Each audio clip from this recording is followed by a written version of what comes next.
We can write down a plethora of things on a list of all the things that we want in a man. We can do this all day. We can go bar for bar on what we want in a man, but majority of us do not know what we need.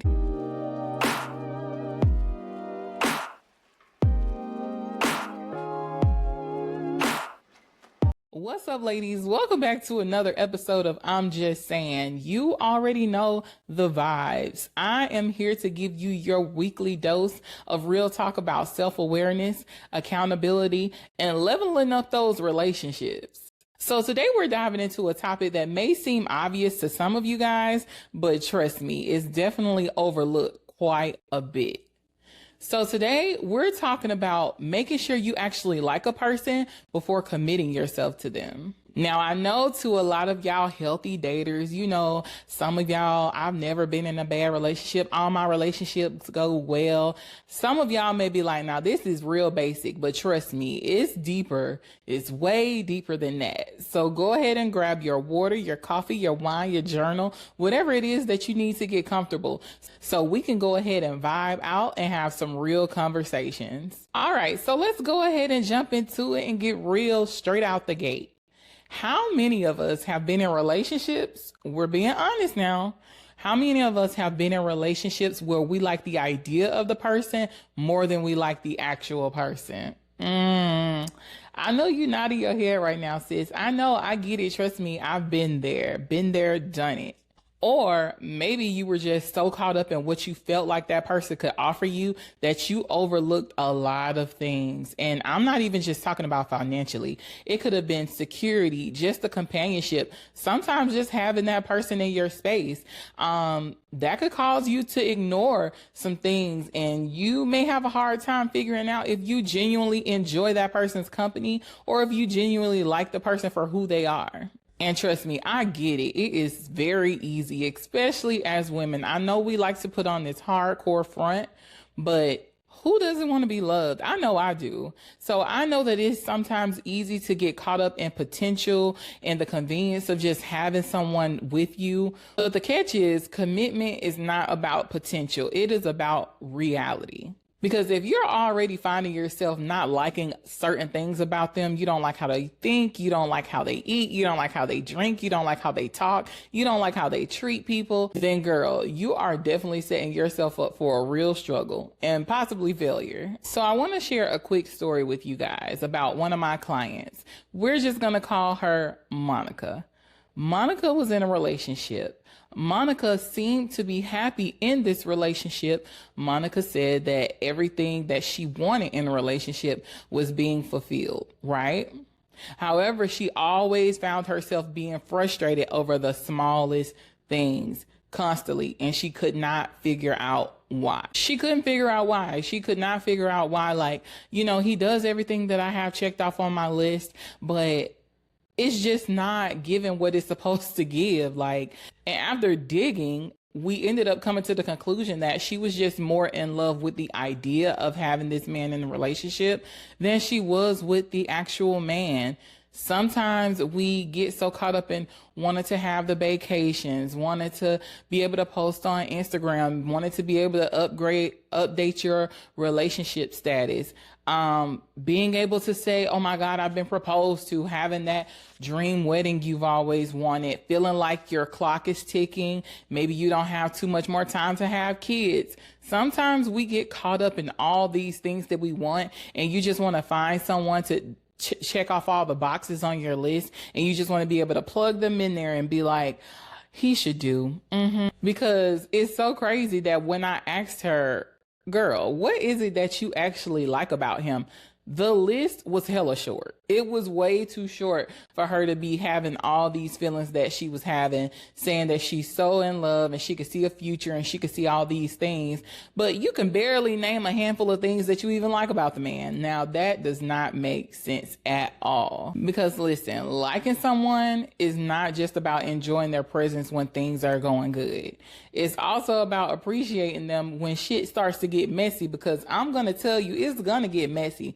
That's just a part of life. You cannot avoid the messiness. It's also about whether or not you respect their values. Do you laugh at their jokes? Do you genuinely enjoy their energy? It's about the small things as well. It's not always about the grand gestures. When I was referencing you checking off all the boxes on your list, I know some of y'all are probably thinking like, well, if he's checking off all the boxes on the list, how is it still not working? Like, you would think that, you know, them being compatible when it comes to like a sense of humor, religion, or all these other things that, okay, we're definitely going to be compatible. But ladies, let me just take this moment to tell you this. Ladies, listen to me. We can write down a plethora of things on a list of all the things that we want in a man. We can do this all day. We can go bar for bar on what we want in a man, but majority of us do not know what we need. And that is the missing part. You're out here and you're dating and you're creating this checkoff list, and the list is missing a lot of stuff because you don't know what it is exactly that you need. And not only that, sometimes it's really just based off of energy. You cannot create a checklist and just find someone that meets all the requirements on there and think that everything's gonna just go well. And it's crazy that I'm even talking about this right now because I just started watching the show 3 Women on Stars. And one of the women that's on the show, she talked about how her husband, he works hard, he takes care of her, he's not abusive, none of that, but he won't kiss her. He said that putting wet wool on his skin, that is what he compared to kissing her, and she wants nothing more than to be kissed. And that's what I'm talking about. When she started dating and he was paying for everything, taking care of her. He wanted to have a family. She didn't have to work. He gave her whatever that she wanted. And to think that you're thinking about walking away from your marriage because he doesn't want to kiss you. And that's because that's something really important to her. And she didn't realize the importance of it until she was going without it. So that's something to really think about. Sometimes you think you know everything that you need, but you don't know until you're deprived of it.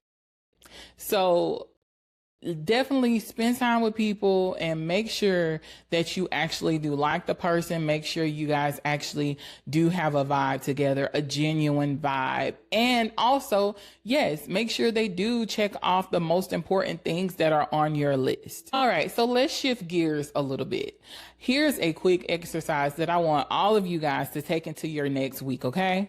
So grab your journal and I want you to answer these 3 questions. Number 1, I need you to ask yourself, what do I admire about the person that I'm considering committing to? And I'm going to go ahead and let you know right now, if it's something superficial, I need for you to dig deeper. If it's anything about the job that he has, the amount of money that he has, the way that he looks, the car that he drives, the circle that he's in, if it's anything surface level like that, I need for you to dig deeper. And if you don't have enough to be able to dig deeper, then you probably need to pump the brakes and reconsider, sis. I'm just being honest. Pump the brakes because you don't know enough about this person to even think about committing to them. Number 2, do you really enjoy spending time with them when that spark is not there? Because I'm going to tell you, anybody can have fun in the honeymoon phase. Everyone has fun in the honeymoon phase, but it's not going to always be fireworks and sparks always popping off all the time.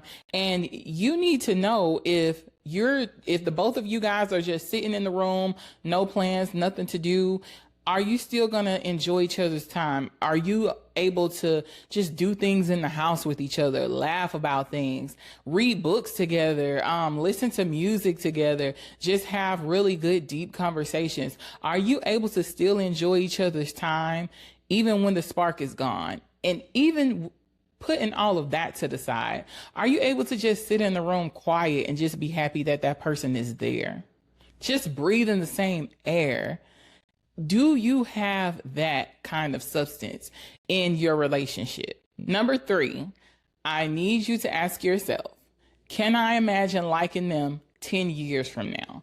I know what you're thinking. What do you mean liking them 10 years from now? They're going to be a completely different person. That's the point. That's the point I'm making. Because although people do grow and change, their core values tend to stay the same for the most part. And if those traits annoy you now, then baby, listen, 10 years from now, it's going to be driving you up the wall. Okay. So make sure you take about 10 minutes to answer these questions. And if you don't do anything else, I need you to not be afraid to answer them honestly. If you find yourself hesitating or you're realizing that you're more infatuated than you are invested, that's okay. It's completely okay because awareness is the first step. So here's the thing. You deserve a relationship that feels like home. And that starts with you choosing somebody that you actually like. You don't want to be waking up, rolling over, looking at somebody and you grunting, oh my God, why won't he just leave? When is he going to be gone? Oh my goodness, he's still here. You don't want that. I don't want that for you. And I definitely know you don't want it for you. And yes, love is important, but liking somebody, now that is the glue that's going to keep you guys together when life starts to get tough. Because trust me, it will get tough. So take this time to reflect and make sure you're honest with yourself. I cannot stress that enough. And do not rush into commitments just to fill a void or just to meet someone else's timeline. Make sure this is something that is actually good for you, something you will actually be fulfilled in, and for them as well, because it's also not fair for you to commit yourself to somebody and you don't even like them for real. So if this episode has hit home for you, please remember to subscribe to the channel, share it with your besties, and leave a comment below. Until next time, remember, accountability is the key to the relationships that you deserve. I'm just saying.